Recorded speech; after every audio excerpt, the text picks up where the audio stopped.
and gas.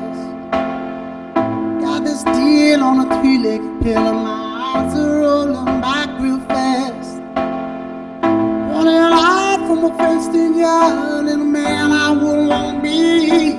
But I have not seen the soul of the sun since 1973. 1973. Little fire gold sequin design, I knew I had to stop. Was it a heat haze coming off the street, or a hooker dressed up as a cop?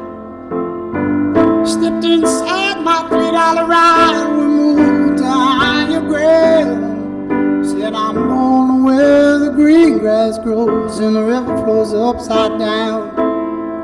Said the river flows upside down. Yeah. Said, have you seen the soul of the son of the hour of the Holy Ghost? Have you heard the roll of the thunder knocked down by the power throne? Have you seen the soul of the son of the hour of the Holy Ghost? With the howl of the Holy, howl of the Holy Ghost.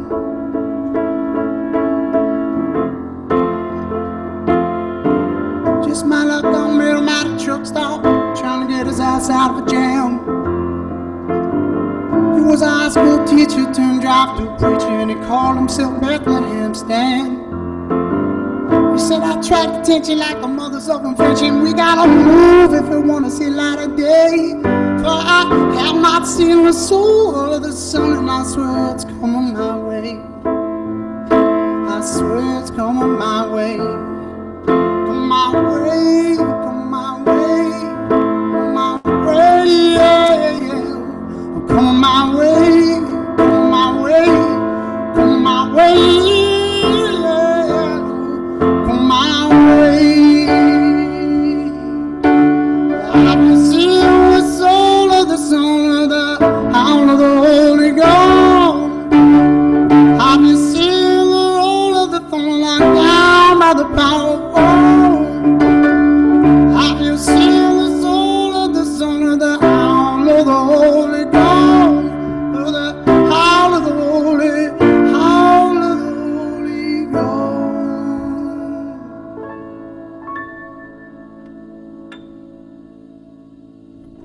Very nice. Sean Hall, part of the Satellite and Harpoonist project. And Sean here tonight, the Harpoonist himself. Welcome to officially now to EHM's virtual sessions. Sean, I guess I want to start with the new project. You've been doing a lot of different things over the years. What inspired you to kind of take a little bit of a risk and get together with musicians you really had never worked that much before with? Well, I mean, I spent the last 14 or 15 years in a duo called the Harpoonist and the Axe Murder. So where we were positioned kind of like blues Muppets, both sitting and we both seated for a 14 or 15 year career on a stool where I would play harmonica and then foot percussion with my feet.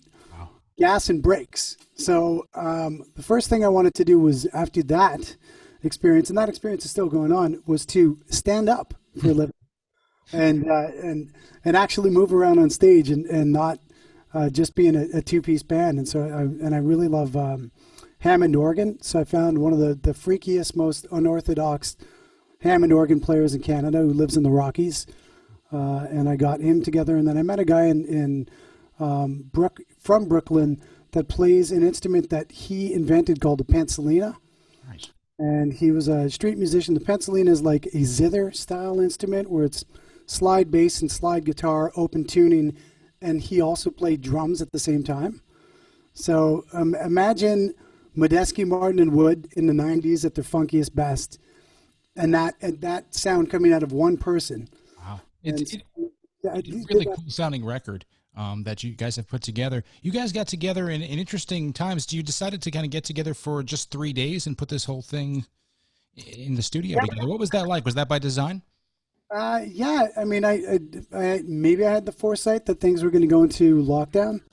But it was 3 of the rainiest days, and these guys didn't know each other. I'd played with all of them at different times, but none of them knew each other. And so it was the fear of, I knew that they were killer live players, but I had no clue whether their egos would fit in the room at the same time. But I knew that we had songs that we needed to serve, so it was a big experiment. Was it your idea to film everything too? And in a way, did that make kind of equalize the egos a little bit? Because when you know you're being filmed, you might act a little different. Yeah, usually people behave when they're being filmed. What are you going to do? I noticed there's a lot of videos and stuff, but you have all that footage. Are you putting together a kind of a bigger, like a documentary, so to speak, or what are you looking to do with all that? Well, I mean, originally I've turned them into music videos, but all of those videos, the reason why I got the film crew together in those 3 days was to go out. It doesn't matter what point anyone is at their career. It was my CV to go out and get festival gigs. Yeah. So I was like, if I can get 3 musicians in the same town at the same time, I'm going to get a film crew, get a studio, and then we're going to take these. Everyone is 15 for life, right? So if I could get all this happening in one time, then we're going to go out and get gigs. And so that's the idea was to like go out and start playing, because these people are people that love performing and being around other people. Not everybody loves that. So. Rather ironic, I suppose, because everything shut down a month after you did this whole thing. There must have been touring and plans and all that, and hopefully, I'd imagine you're still kind of hoping to do that in next year. Yeah, I mean, I even imagined getting married to my performer Brad. I said, now my partner here, Vancouver Island, wouldn't be happy, but he's an American, so there's no way our band can Gosh. Because of the border crossing. Didn't think of that. That's right. Yeah. So I have a long way to go, it seems. That's for sure. With all this. The EP's out now. Had you been working on these songs for a while? And I noticed there's a cover on there of Neil Young, too, as well. Like, how'd you choose these 6 songs? The 6 songs, I mean, they'd been written on my back porch at home throughout the last 5 years. And I'd spent a good chunk of my time with my other band not being able to figure out how to voice these out of character, more cocktail era, more Dean Martin celebrity comic roast era style voicings. Like in comparison to a blues band, the songwriting seemed like it was pretty left to center. So I was just waiting to find the right project to put it, the right, odd group of people. And it seems like you've done that. Is that where the satellite came from, with everyone being from different places and kind of coming from afar? Yeah. Exactly.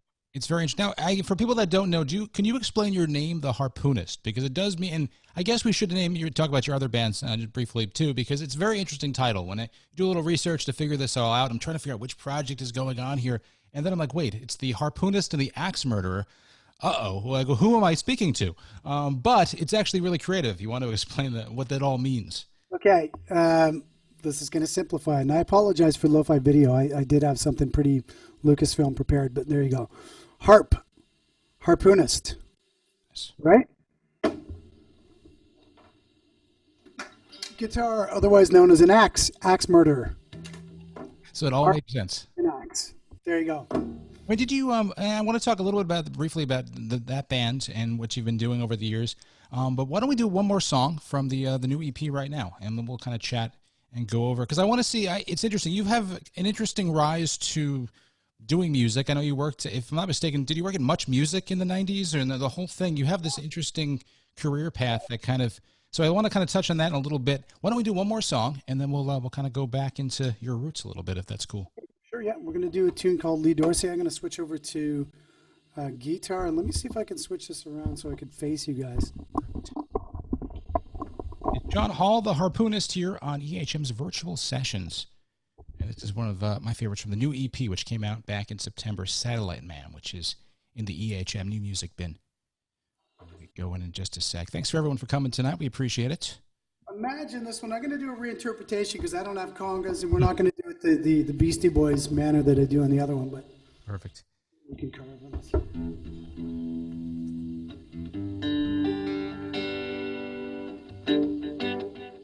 How's that? Is that a healthy level for guitar? We're good. Everyone's good.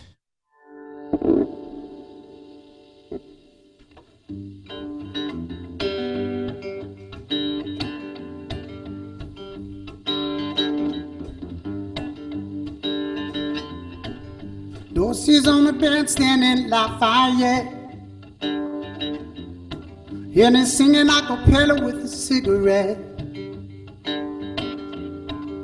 The band got smoking and that crowd got big. Spotted me a little number getting down with it. There she was, dancing on a windowsill. I didn't know I was really looking at Dulcie's girl. Oh no, I'm in love, I'm in love, I'm in love with Lee Dulcie's girlfriend. I'm in love with Lee Dulcie's girl.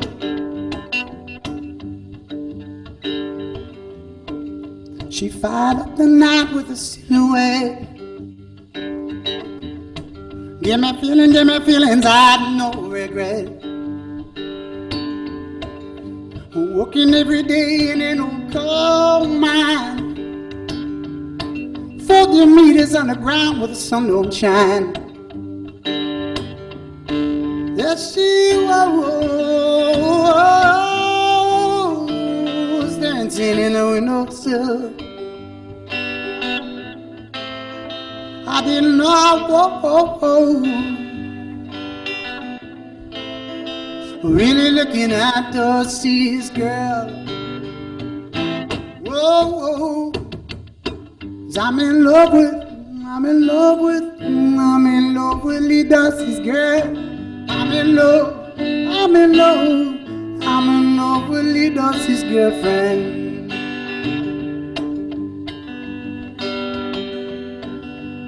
World travels fast in a one pump town. That I started up a band with a cannonball sound. When that band got smoking and the crowd got big, spotted me a little woman getting down with it. There she was, dancing in the windowsill. Now I knew I was no longer looking at Dulcie's girl. Oh gosh, oh, 'cause I'm in love with Lee Dulcie's girlfriend. I'm in love with Lee Dulcie's girlfriend. I'm in love with Lee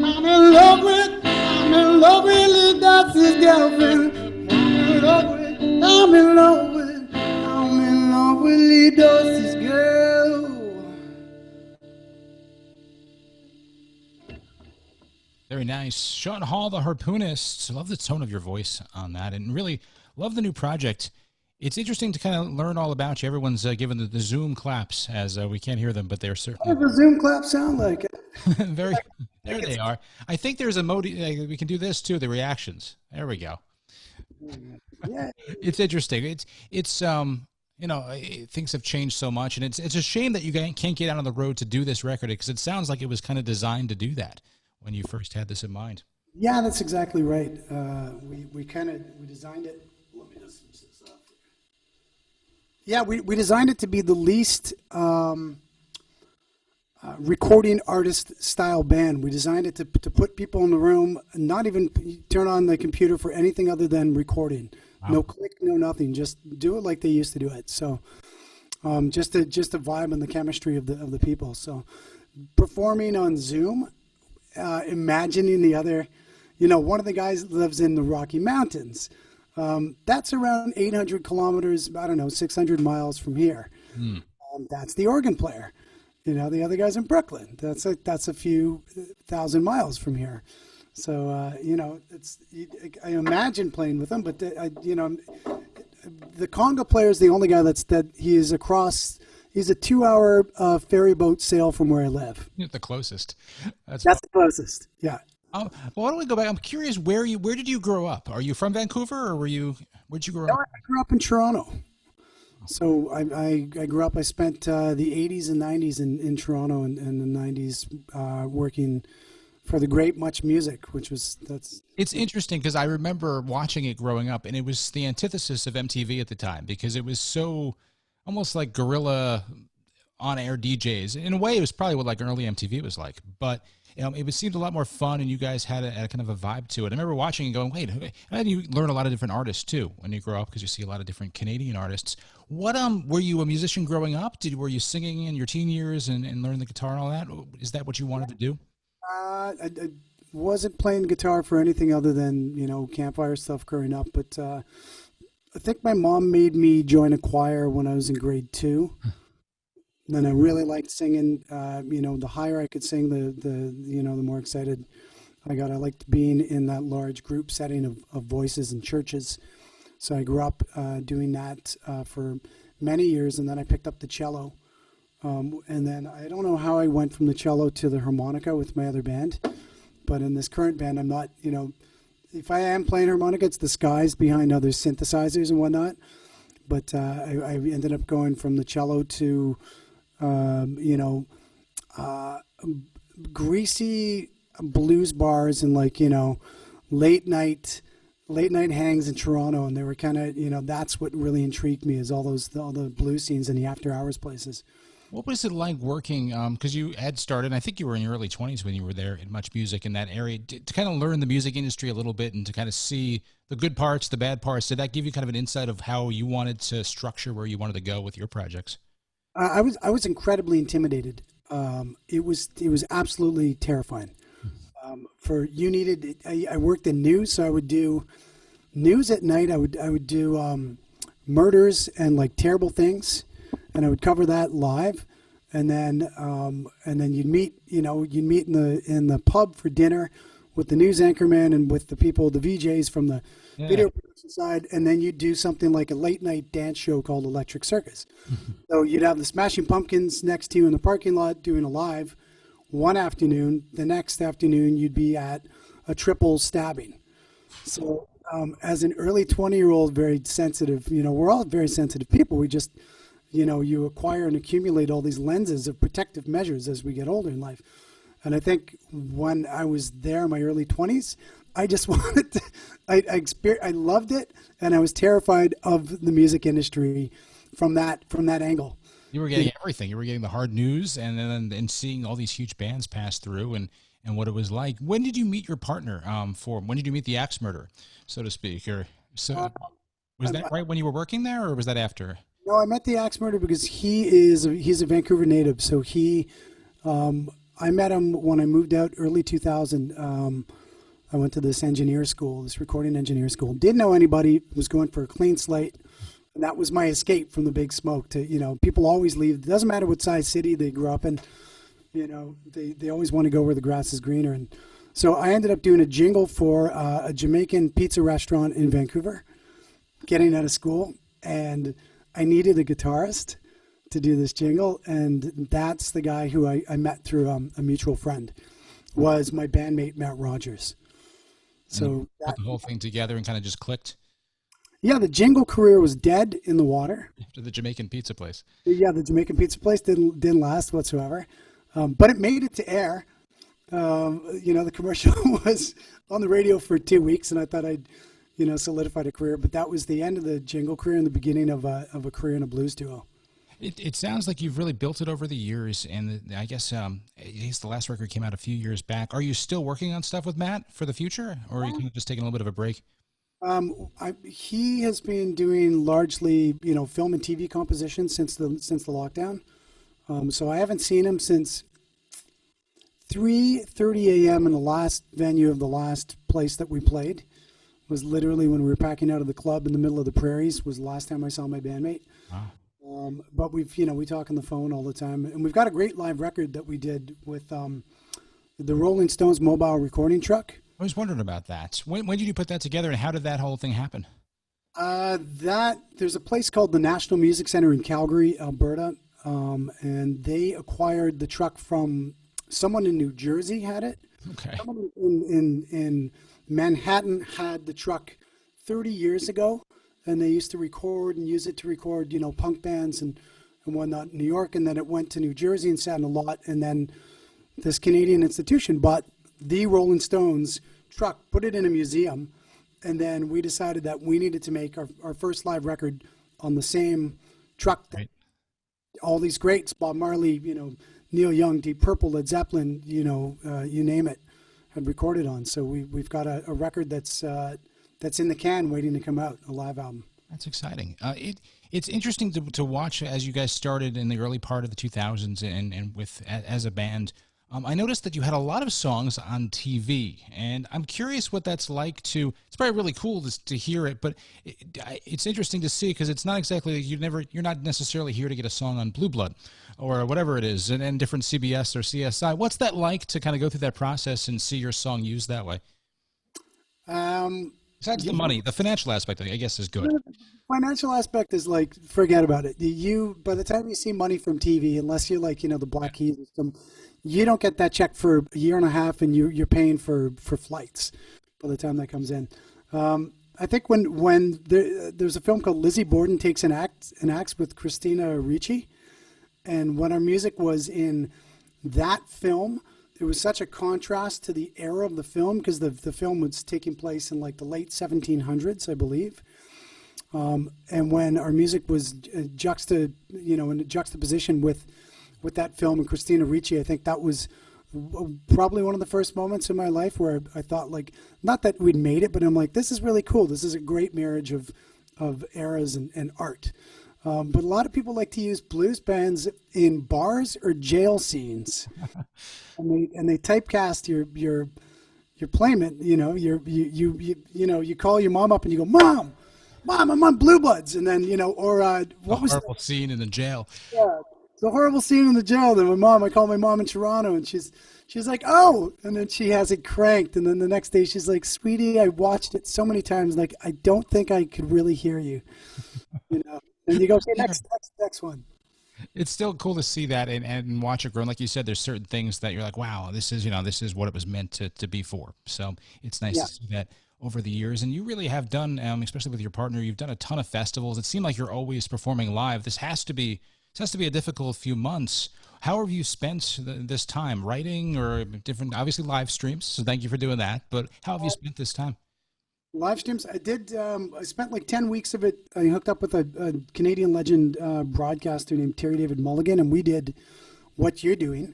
And we called around musicians that were, hadn't seen the light of day for a long time, and we interviewed them on Sunday nights. And we did a thing called the Shouting Hour for 10 weeks. And then what else have I done? Like a lot of musicians, I've had a lot of gray areas where the first few months were so hopeless.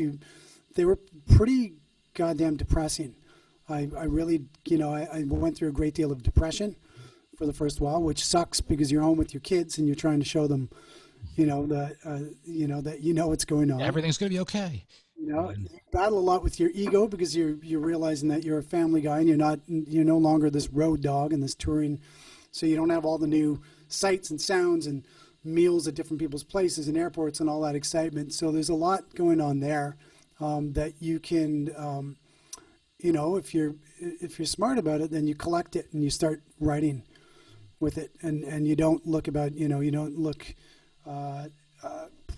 down on your situation, and you realize that millions of people across the planet are going through that exact same thing, and they're going through that feeling of despair, and it's an amazing opportunity to push that despair aside and see how much light and how many resources you have directly in front of you in your own creativity. So that's the direction I've been going in. It's a great way to look at it. So why don't we do one more song? We're going to take questions for Sean. So if you want to line up some of the questions in the chat, you could shoot that over to me, and we will get that going. I'll call on you in just a little bit. Why don't we do one more song from the new EP? Okay. I'm going to do this one. I'm going to do off the new EP. I'm going to do an influence tune, if that's right. Yeah, perfect. Whatever you want to do, that's great. Sean Hall, the Harpoonist, is here for EHM's virtual sessions. Thanks to everyone for coming out. We really appreciate it tonight. And I guess logging on and clicking the link. Thank you for logging on and clicking the link.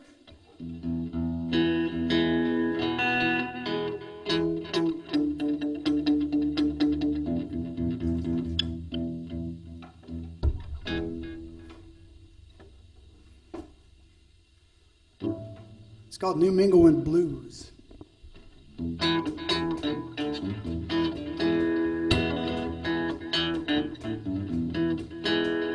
was born in the desert, I was raised in the lion's den. I was born in the desert, I was raised in the lion's den. Yeah, my number one occupation, stealing women from the other man. I wanted down in Texas, busted jail and I'm gone for good. I said I want it down in Texas, busted jail and I'm gone for good. Sheriff couldn't grab me, but his little girl sure wish she could. Doctors call me crazy, some says I ain't. I said doctor call me crazy, some says I ain't. The preacher call me a sinner, but the little girl call me a saint. I was born in a desert, I was raised in lion's den. I was born in the desert, I was raised in the lion's den. Yeah, my number one occupation, stealing woman from other men.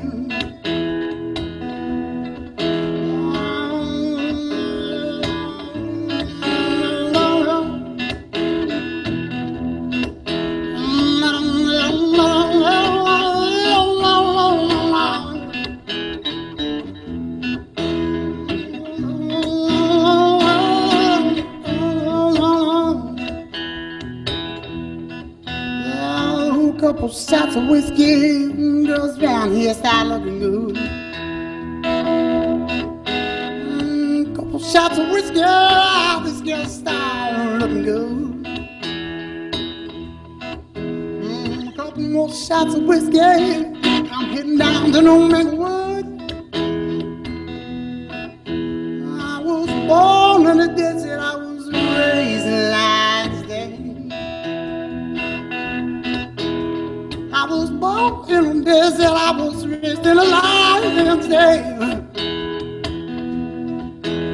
My number one occupation, stealing a woman from the old man. I do it again, I said my number one occupation, stealing a woman from the old man.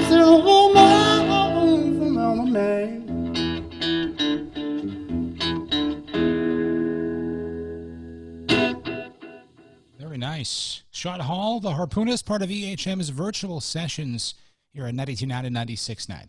EHM, thanks for performing tonight and chatting with us. We certainly appreciate your time. Getting some questions. We'll get to those in just a little bit. I'm curious, because you are from Toronto and you grew up in Canada, what brought you to the blues? And was there certain, if you look around America, there's so many different types of blues, whether it be Mississippi Delta or, different Kansas City and different places. What kind of, what did you grow up listening to, and what were you drawn to? When I was 12, my grandmother gave me a harmonica for Christmas. So that was the beginning of the division point between being a cellist in an orchestra with 80 people or a harmonica in a blues group. So one of them was definitely more intriguing for me than the other. So that was the fork in the road. My parents had a pretty extensive. They lived in West Africa and East Africa before I was born. So they had a high life record collection. They had a lot of reggae from living in England as well during the 70s. So I grew up with a lot of reggae, a lot of West African music in the house, and then also a fair amount of blues. So in terms of the blues music, Chicago was the closest to Toronto, and I think probably the most predominant influence. But there was one record in particular. Tonally, I think I really liked the rhythm of like Sonny Terry, Brown and McGee, and I think I really liked the songwriting and their rhythmic country folk blues approach, and I think that's always appealed to me and it's stuck with me. I've never, as much as I love Chicago blues and whatnot, that's a thing that is better played for people that are like these, archivists.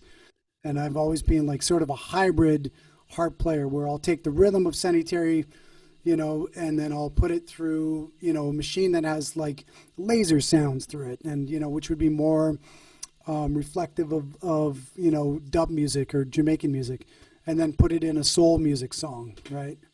I'm curious. You mentioned your parents. What made them move to Toronto? Because you said they were living in West Africa, or Pierre Elliott Trudeau, oh. the prime minister back then. So he had he had opposite of Trump's closed wall policy. He had an open door policy in the 70s, and both my parents were American. My mom was born in Chicago, my dad in California. And when they were looking at North America from the perspective of East Africa, Tanzania, they were looking back and they went, I think we should go to Toronto because that seems to be, an open arm place. So that's how I ended up there. Very nice. We're chatting with Sean Hall, the harpoonist. I want to get to a couple questions. I want to ask, Mike's got a question. I'm going to go to him in just a sec. Let me make sure I get the right one here, though, because there's two. Hang on 1 second. And Mike's got a question about a cover, actually, on, let's go on YouTube. That's not the right Mike. Mike, are you there? You want to ask about the Neil Young? Maybe the wrong mic. Here we go. Let's try you there. Mike. Hello. There we go. Actually, I mentioned the Neil Young cover. I think today's his birthday, actually. What was behind that choice for that song that you put on the Satellite Man? Birthday. I just noticed that. Okay, so as different as the Pennsylvania player and who's Bradford Reed, the guy from Brooklyn, good friend, and Jeff Hillhurst, the organ player, and myself all had one common love. And in the 2 or 3 days that we were hanging out, we didn't have much time to figure out what the commonality was. Neil Young was it. And that song in particular, Only Love Can Break Your Heart, was like a bedtime lullaby for us. And we thought it would be a childhood dream. So we finished recording the EP, and we still had time at the studio, and the engineer was still there. And we literally went down to the organ, went down to the Pennsylvania, and put it together in I think two takes. Wow. And it's, if the song is right and you're open enough, then you help carry that, because songs are alive, right? Songs are they're all living. Or I heard that earlier on this year, and I went, yeah, I believe that to be completely true. I heard that from Phil Lesh from the Grateful Dead, was describing songs as being living organisms, and you just you step up to the plate and you try to breathe your interpretation or whatever you can, and add something to it along the way. Add something to it, and then that song will be on its way, and someone else is going to carry it. Jay Schneider has a question. Jay, I'm going to unmute you there if you want to talk about a certain festival. All right. Yep. I just muted you again, Jay. I'm sorry. The beauty of Zoom. There we go. So we spent a lot of time out in Seattle, used to go up to Vancouver to Stanley Park. Great folk festivals. They still happening up there? Yes, that folk festival is amazing. It's happening over across from Stanley Park right now, but are you talking about the one that's like right on the ocean? Are you On the Sound, yeah. Yeah, so that festival is still going on, the Vancouver Folk Festival. We had the privilege of playing there a couple of years ago, and we went on. Do you know Bruce Coburn? Folk. Yes. Okay. We saw him up there. Yeah. So Bruce Coburn was playing the exact same night that we were playing at the exact same time.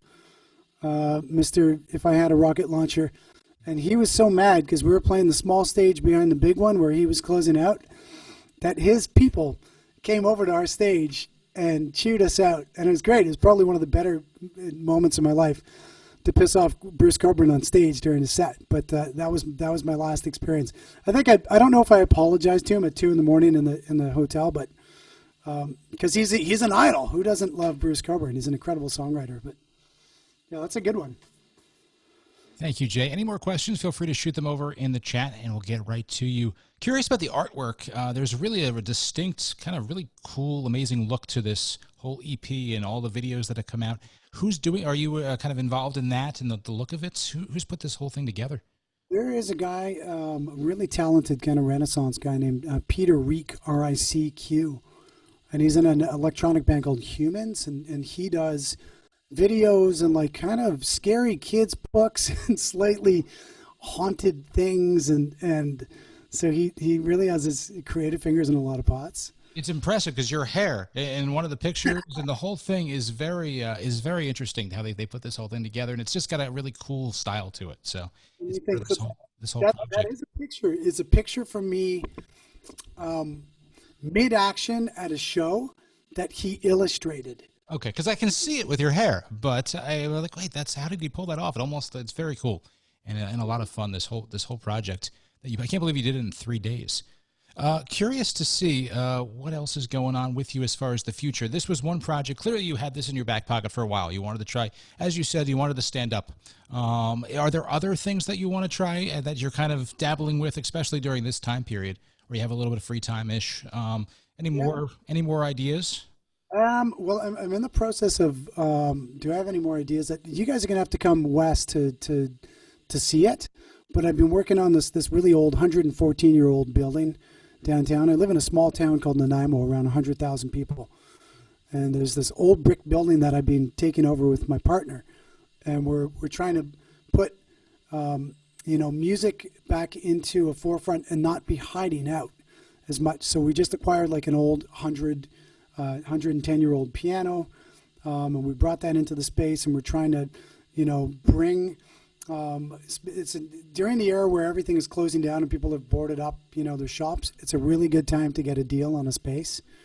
So that's kind of what I've been working on the sidelines, so that people can actually have a performance space that's not a traditional bar, but someplace that we could, maybe I could do something like what you're doing from that space at some point. It's a great concept. Sean Hall, the Harpoonist, is here. We're about to wrap up. Could we do one more song? Could you do Satellite Man, actually, from the EHM New Music Bin? Let's do that one from the record. We're here live at the EHM Virtual Studio. I want to thank everyone for coming out tonight. We appreciate it, and really nice chatting with you, Sean. This is great, and we can't wait to see what more comes down the road. Likewise. Can you imagine an entire? I don't know if anyone's having a cocktail right now, but imagine that you're steeped into something, and there is a large Lawrence Welk bubble machines floating around somewhere. Let's see if I can get this. Ooh. Ooh.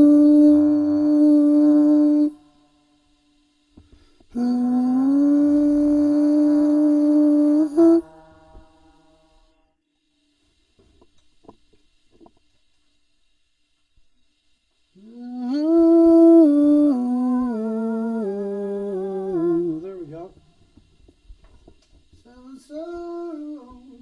Oh.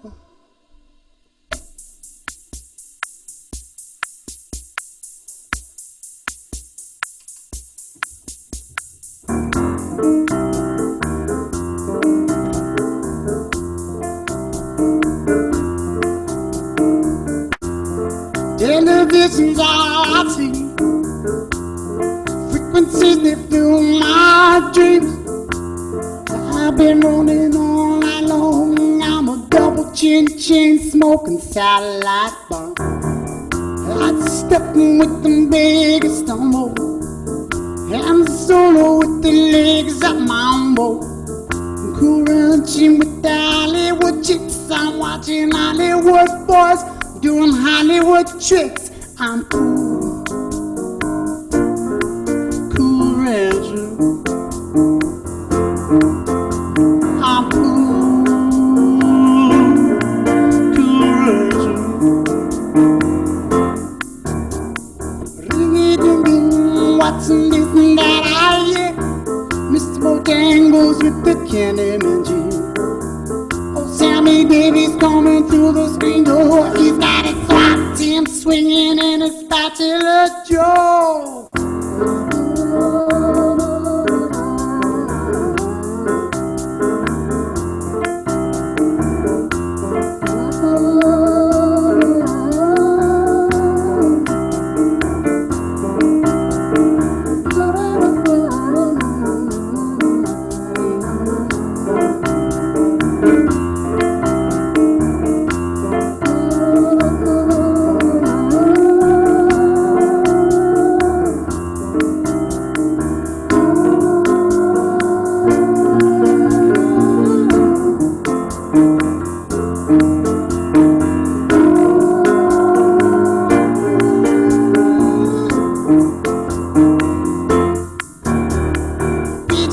chicken bits and Saturday night. I'm watching Barbara, I sing clouds and skies in the sky. I need a few good strokes, and I'll be singing right. If you're doing this road, you know I'm doing it right.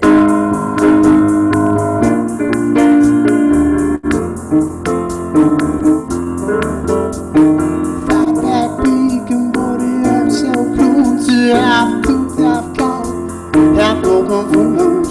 I'm a Moscow mule on a Barbary dish. Nobody on a handball hurricane stage.